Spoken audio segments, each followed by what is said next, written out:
See, our minds have become messed up, and they're now filled with pollution. TV screens and magazines, we're beginning to look for a solution.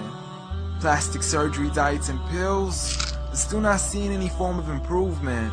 We stacked up all these dollar bills, but still not sure what to do with them. We began to chase women and fornication to the point our girls don't even know whose baby she's carrying.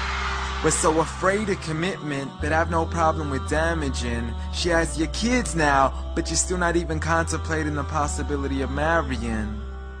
See, this is what happens when we neglected Allah's best examples. You called her Mary, we call her Maryam. A woman who was perfect since birth, the best to walk the skies and the best to walk the surfaces of earth.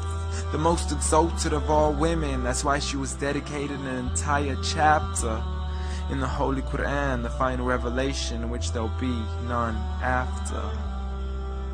She was the best of all women, and to society she should be leading the way. I mean, that's why our women be dressing like her, because just like Mary, when Allah decrees something, we hear and we obey. See, Mary used to cover up. Despite everything they used to say, she would hide in hibernation, and to Allah she would pray. And when she was visited by angels in the form of men, she said, if you fear Allah, you would go away, because in the presence of men, she would not stay. But anyways, today we're taught to be against segregation before in support of all forms of liberation. To free yourself from the clothes that only lead to your degradation. Why do you gotta cover your face for? We gotta see your identification. But little do they know her identity's right there. A woman who fears Allah and commits to her religious obligations. See, I respect all women too, because that's what my religion teaches. To lower your gaze when you're walking, there's no need to check out every second woman's features. There's no need to even shake another woman's hand, because in reality, there's only one reason why a guy would be pleased to meet you. And you could go ahead and deny it, but don't blame me for stating the obvious. When the pornographic industry is worth billions, you still don't see where the problem is? Sex is embedded into society to the point we'll exploit it to merely sell a car. So you can act like this is all new to you, but you know for a fact how innocent we really are. I mean, just look at the simplistic way we're taught to dress. It's like if you dress less, then you're destined for success. You then force your women into heels and have the nerve to say that we oppress.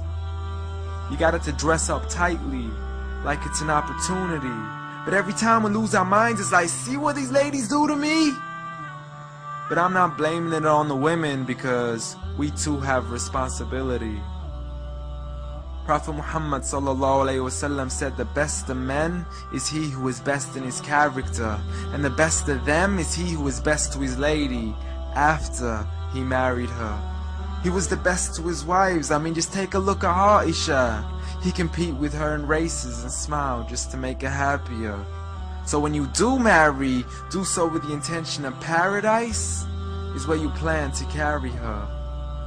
But before you plan to carry her to the altar, maybe you should alter your decision. Because if the only reason you're marrying her is for the outside, then realize you're going to be locked inside of a prison. For that reason, Prophet Muhammad ﷺ said, marry for 4: beauty, family, status, but most importantly her religion. Because a woman without religion is a woman who could do with a bit of extra wisdom. We're meant to grow old together, mercifully, so we can be protected under Allah's supervision. But relationships are a mess, and there's no guarantees you're gonna be a survivor. So be kind to her, and know that Allah will be kinder. Be a man who stands in front, but also a man who can stand beside her. And if you're still looking for that good girl, don't go chasing after behind her. Rather search to find Allah first. For once you find Him, you're guaranteed to find her.